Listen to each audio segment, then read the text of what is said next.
Nous allons traiter ici du rôle des brokers qui sont sur internet les plateformes de trading en ligne qui vont vous permettre d'ouvrir et de fermer vos positions au moment que vous trouvez opportun. Un broker, globalement, c'est l'intermédiaire entre vous, le trader, et le marché global du Forex. Il existe des dizaines, voire des centaines de brokers différents. La différence entre ceux-ci peut être très importante dans votre mode de trading.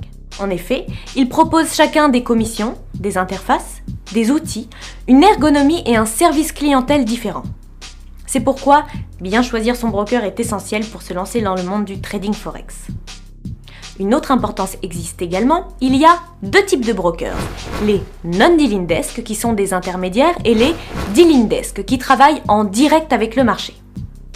Autre chose qui est essentielle, c'est que la totalité des brokers vous permet de jouer en mode démo, ce qui signifie que vous pouvez apprendre à trader, à analyser, à essayer nos outils, tout ceci avec de l'argent fictif, donc sans avoir besoin de déposer de l'argent réel et sans risquer de perdre le moindre centime. Nous avons sur Forexagone édité une sélection des meilleurs brokers sur internet et surtout des notes pour vous aider à choisir le logiciel qui vous conviendra le mieux. Pour les grands débutants, nous conseillons d'utiliser eToro, qui est la plateforme la plus simple et intuitive. Pour des traders intermédiaires ou confirmés, nous conseillons d'autres logiciels plus poussés sur lesquels vous pourrez trouver des outils plus sophistiqués et une plateforme répondant plus aux grandes exigences qu'un trader expérimenté pourrait avoir. Tous ces brokers, ainsi qu'un comparatif de leur spread et une explication sur leurs offres de bonus de bienvenue, sont accessibles dans la section logiciels.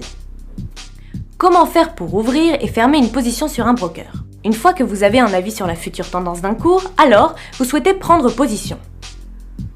Admettons que selon votre analyse, le cours de l'euro-USD a plus de probabilité de grimper que de baisser. Sur votre broker, vous sélectionnez donc la paire de devises euro-USD. Vous pensez que le cours va grimper, donc vous sélectionnez un ordre d'achat. Si, à l'inverse, vous pensez que le cours va baisser, alors il faut choisir un ordre de vente. Une fois que vous avez choisi le type d'ordre, il faut choisir le montant de votre investissement. Ensuite, selon le broker, vous pouvez choisir le levier à utiliser. Les leviers varient de 5 à 400 pour le levier le plus élevé. Mais gardez bien en tête que plus vous utilisez un levier élevé, plus vous manipulez de capital.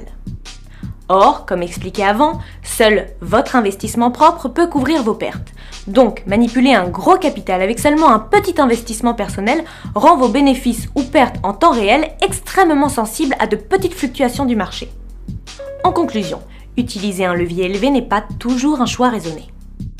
Vous devez ensuite fixer un objectif de gain et un objectif de perte. En effet, on fixe toujours traditionnellement ce que l'on souhaite atteindre comme profit et ce qu'on est prêt à accuser comme perte, afin que votre position soit automatiquement clôturée lorsque l'un de ces deux objectifs, soit le gain, soit la perte, soit atteint. Pour l'objectif du gain, on parle de take profit, et pour l'objectif de la perte, on parle de stop loss.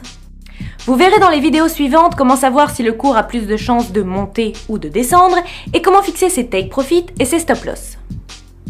Notez que si vous avez des difficultés à télécharger un broker et à comprendre son fonctionnement, vous avez des vidéos d'explication disponibles dans la section screencast.